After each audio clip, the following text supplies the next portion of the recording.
Howdy. So happy to be here. I wanted to be a Boy Scout, but they wouldn't let me join. I think that's fucked up. I can build a fire. I know how to pitch a tent. I have a very good sense of direction. I can rescue kittens from trees.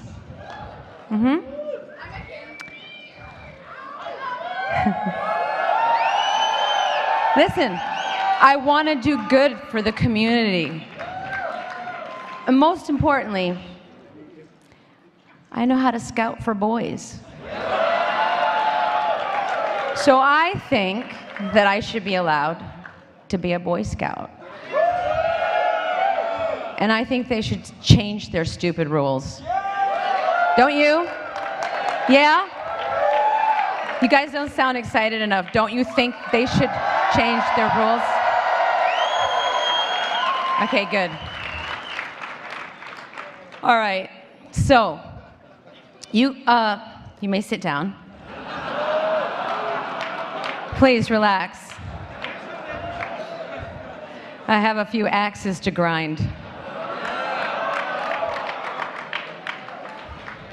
I'm not going to talk till you're all sitting. I want you nice and cozy in your seats. I brought a book in case you take too long and I need to read.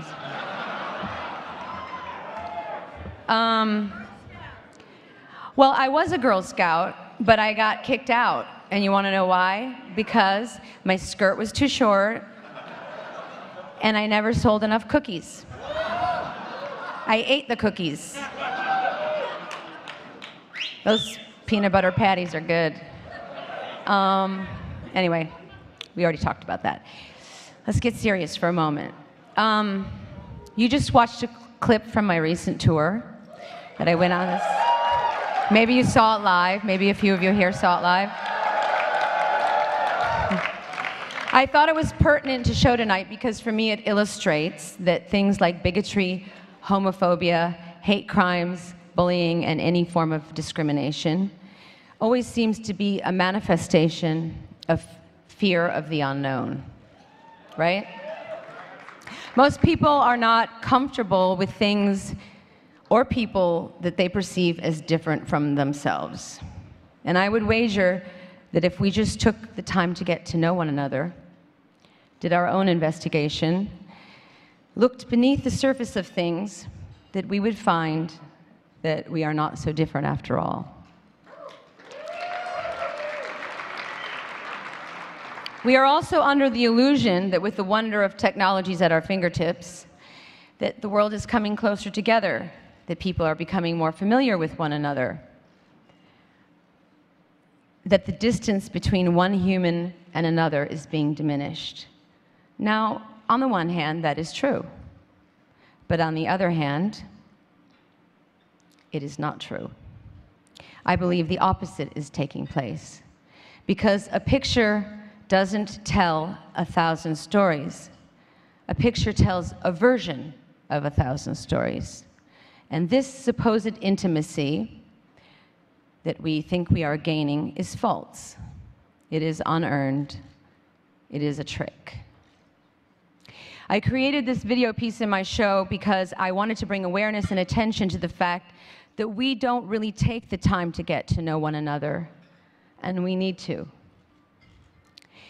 If a Palestinian mother sat down with an Israeli mother to talk about their children and how much they love their families, would they really feel such a divide between one another? Would they?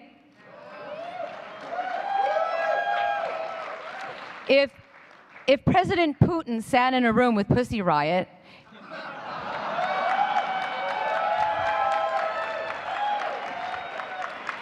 he'd probably want to fuck all of them, but anyways. If he did, and he had an open dialogue with them about their point of view as young, creative women growing up in modern-day Russia, would he really have allowed them to be dragged away to prison for 3 years? I mean, think about it. This is insane. because they criticized the government. And if this newly religious government in St. Petersburg sat down with the 85 men who were arrested before and after my show for being openly gay and asked them about their hopes and dreams for the future, really listened to them, would they be in jail right now? Would I have received death threats? Would I be fighting a lawsuit for $1 million for openly supporting the gay community in Russia?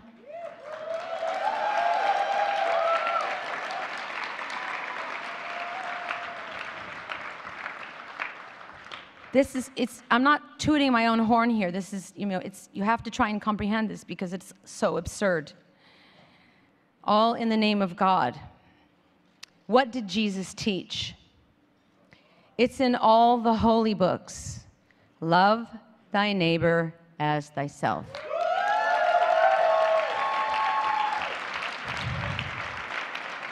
So, we cannot use the name of God or religion to justify acts of violence, to hurt, to hate, discriminate. I think you get my point of view, and I realize that everyone in this room is pretty much on the same page as me. But anyone out there sitting on a fence still? A sharp fence, I hope. I hope you're listening. When I think about young kids today in America who are being bullied and tortured, who are taking their own lives because they feel alone and judged, outcasts and misunderstood, I want to sit down and cry a river of tears. 7 of those kids were featured in this video that I showed you. I have teenagers of my own now, and the idea of them or any young person experiencing that kind of pain is unfathomable to me. It's an atrocity to me. I don't accept it.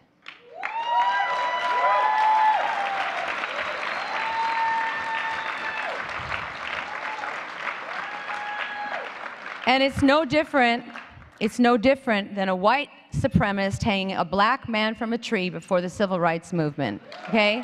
No different.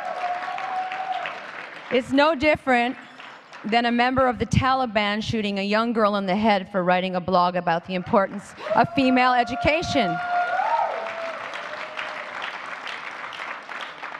It's no crazier than an Iranian gay man being hanged for falling in love with a man. I don't know about you, but I can't take this shit anymore. Okay? And that is why I want to start a revolution. Are you with me? It's 2013, people. We live in America, land of the free and home of the brave. That's a question, not a statement. But I do love that word, brave. I don't fling it around very often. I don't know a lot of brave people. In the song you just heard, I sing the line, "It's so hard to find someone to admire." And that is the reason I am here, to give an award to someone I admire.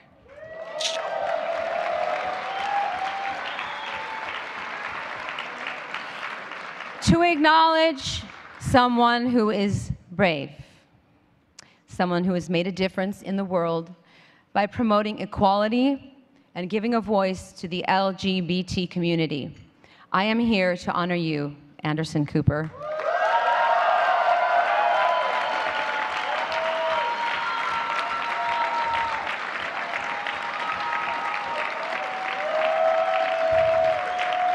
Now you can stand up.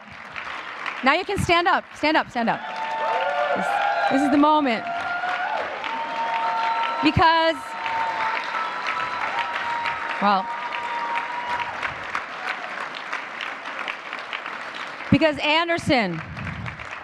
Wait, move over a little bit, because I need to look at his beautiful blue eyes. Say hi. You are not afraid to stick your neck out. Take it on the chin. You stand up for the rights of others, and you say, this is who I am, like it or not, love me or leave me, but I'm never gonna stop. Now, sorry to quote another one of my songs, but you do like my music, right? Yeah, I thought so.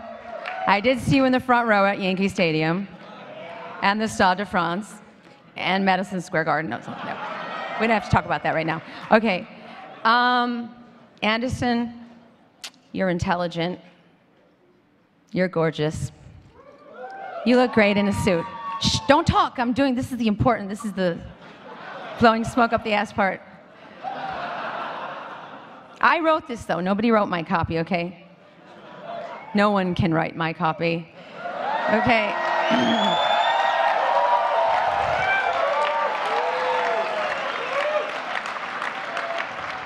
You are an excellent journalist. You have the most beautiful blue eyes I've ever seen. And half of America is in love with you. Maybe more than half. But the reason that I love you is because you are a freedom fighter. You are a badass motherfucker.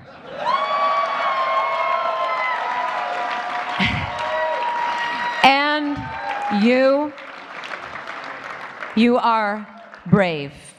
And the world needs more people like you. Okay? Amen. So, I think you and me need to start a revolution together, but we're going to hammer out the details of that later.